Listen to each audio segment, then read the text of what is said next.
Okay, let me look at it again.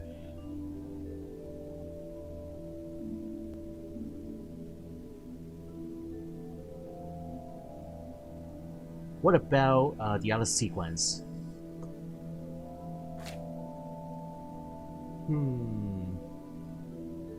112358.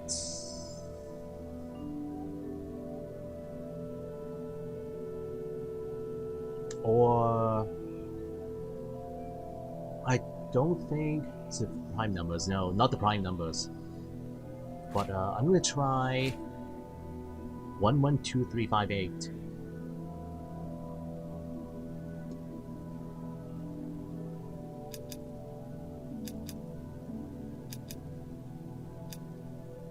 Yeah, that would have been too easy. I doubt the book alone is enough to solve this. Yeah, I don't think the clue is in the book. It is somewhere else. Some kind of documents, perhaps. Just some old bills. Nothing interesting. Okay, what about this side of the drawers? They're two different sides. Nothing. Okay, want to hear the tape recorder again? Okay, let's do that. Hey, welcome, Blade. Blade. I'll just call you Blade, if that's all right. Hello, Blade. Welcome. All right, good night, Telly Spooner. Nice seeing you here. Okay, so the tape.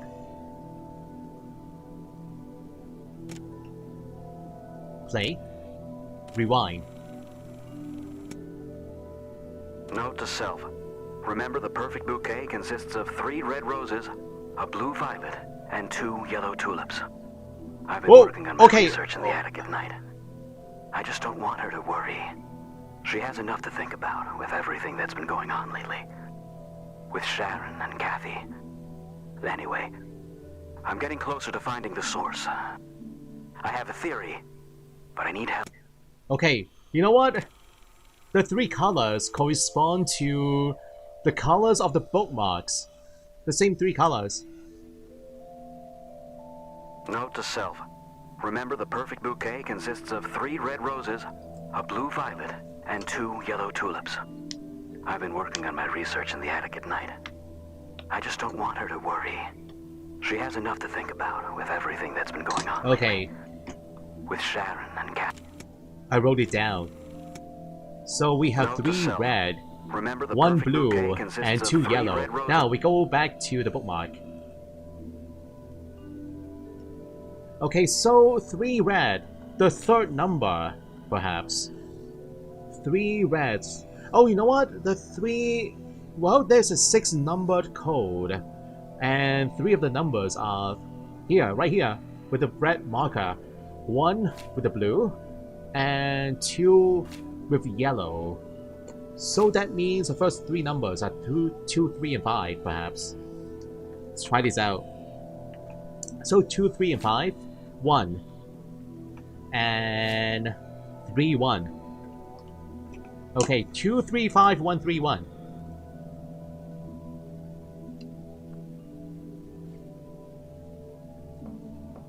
Yeah, thank you, Avi, for your suggestion. So 2, 3, 5, 1, 3, 1. Bingo! Yes! Ooh, important documents. A thick yellow envelope.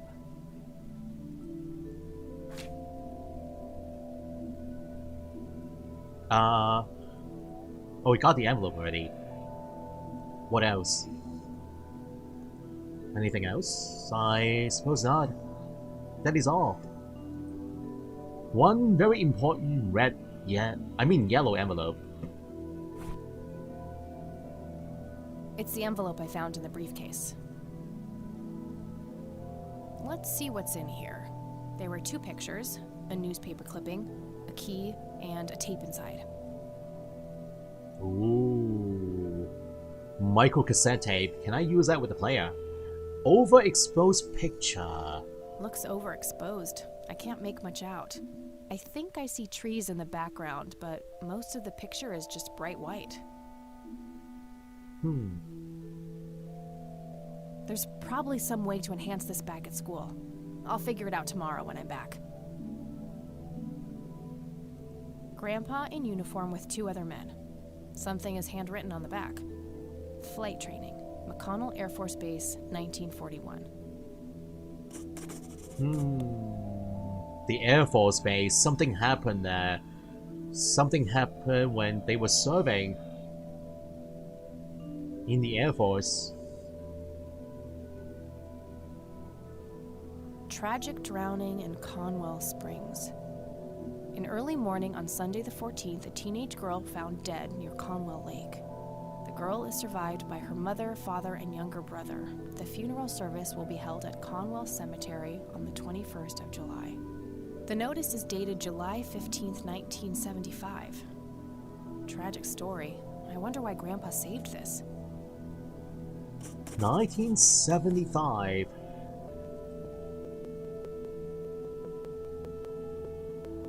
A small key. It's a small key, fairly modern design. No identifying tag, unfortunately. I wonder what this unlocks. I don't know. Okay, let's try combining the cassette tape with the player. Combine. Aha! It fits perfectly.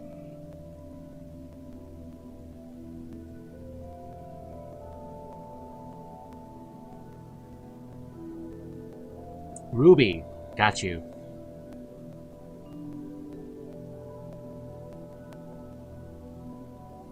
Yeah, how do you pronounce your middle name?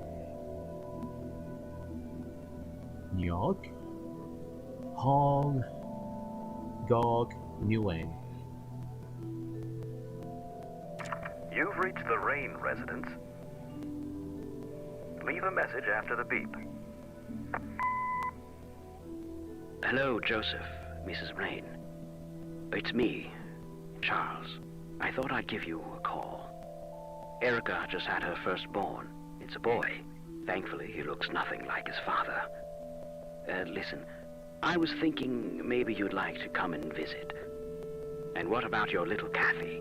Maybe she wants to see the baby. Well, anyways, I hope to see you soon. All the best. Bye. You people make me sick. We're never coming back. Don't call, don't write.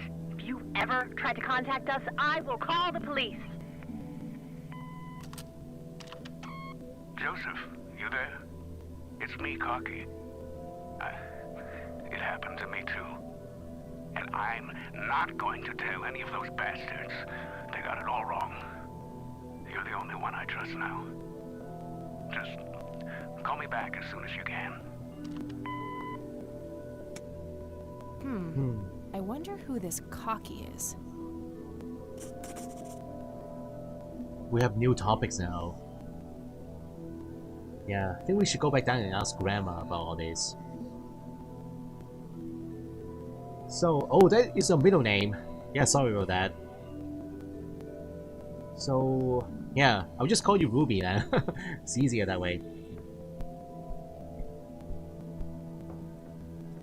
Okay, let's go question Grandma about those phone calls.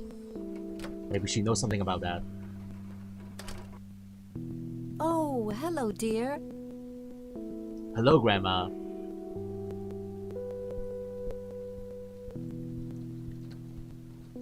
Mind if we talk for a bit, Grandma?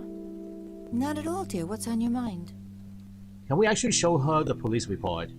I got the dictaphone already. I don't think there's anything else in there I need to mention to her. Guess not.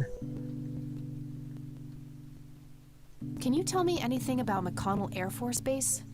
It's not very far from Conwell Springs. Joseph was stationed there for some time during the war. I believe they're still training young pilots there today.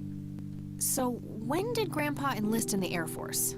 Oh, it was barely past the honeymoon when Joseph left to fight in that terrible war. together with his best friend Charles and my brother Andrew. Those were nerve-wracking years. I was so worried I thought I would burst. Every short visit from Joseph was a joy, but he kept going back to the front, to my great dismay. When I told Joseph about being pregnant with your father, he finally realized that enough was enough. He had done his duty. Shortly thereafter, he returned to a quiet farmer's life in this very house, helping your great-grandfather with the crops until he passed.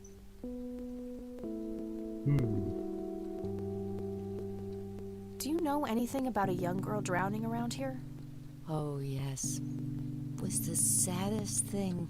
She was only 16. We never really knew the family. They preferred to keep to themselves. Do you remember the name of the girl or her family? I'm awfully sorry, dear. I just can't recall. That's okay, Grandma. I was just wondering why Grandpa would have wanted to save this. Joseph was always affected by the tragedy of others. Perhaps he wanted to do something for the family. In any case, he didn't speak to me about it. Yeah, I'm sure all these incidents are connected some way.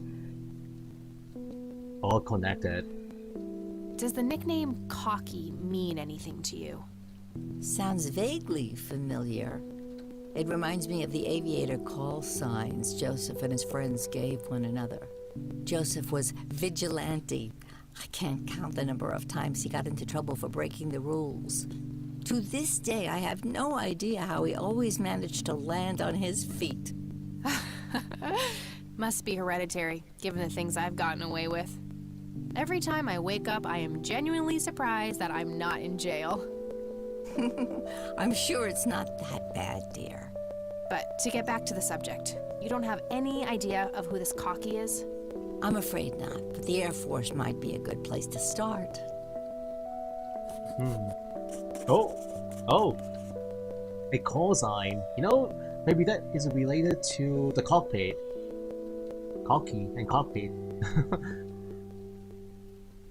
I don't see a reason to ask her about that. I think that is all.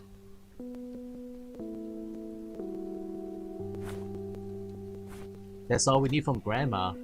Can we show her the picture? Look at this photo I found in the locked briefcase. Goodness, I haven't seen that picture in years. This was taken when Joseph was stationed at McConnell Air Force Base. That's him right there on the left. What about the other two? I don't remember the name of the smiling man in the back. The gentleman on the right was Joseph's best friend, Charles Wade. Charles Wade. What can you tell me about Charles Wade? Well, I do know he has made quite a name for himself since he and Joseph went to war together. Apparently, he came up with some brilliant piece of engineering for the airplanes. They use it everywhere now. Any idea how to get in touch with him? I'm afraid not, dear. I haven't seen him for years. He and Joseph grew apart before you were born. Any particular reason for that? Oh, not that I know of. Maybe we can use the phone book, the yellow pages, to look him up. Do you know anything about this story, Grandma? Not much, dear. It was the saddest thing. The girl was only 16 years old. We never really knew the family. They preferred to keep to themselves. Do you remember their names? Let me think. I'm awfully sorry, dear. I just can't recall. That's quite all right, Grandma. I was just wondering why Grandpa would have wanted to save this.